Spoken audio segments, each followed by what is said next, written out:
Hello, I'm Joe Hren. The Supreme Court is ruling unanimously that the Constitution's ban on excessive fines applies to the states. The outcome would help an Indiana man recover the $40,000 Land Rover police seized when they arrested him for selling about $400 worth of heroin.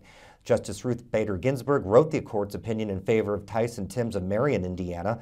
Police and prosecutors often keep the proceeds of confiscated property belonging to someone suspected of a crime.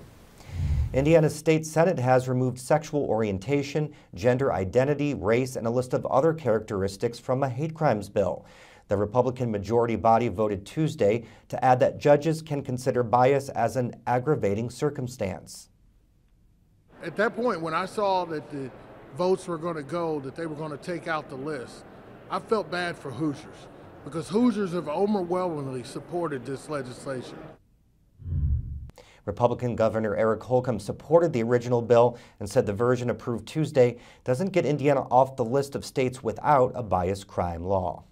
A new report from the Purdue Climate Research Center shows policy changes could reduce carbon emissions in Indiana.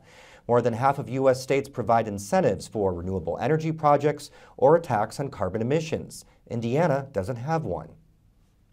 So these actually relatively small adjustments in terms of these policy interventions actually have pretty significant effects.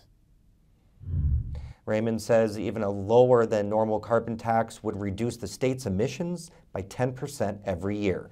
Now here's a quick check of the weather forecast for tonight. A 30% chance of rain continues. Overnight lows falling to 29 degrees. In the 5-day forecast on Thursday, 43 partly sunny, mostly sunny on Friday, warming up to 61 on Saturday with more rain. More news at WTIUnews.org.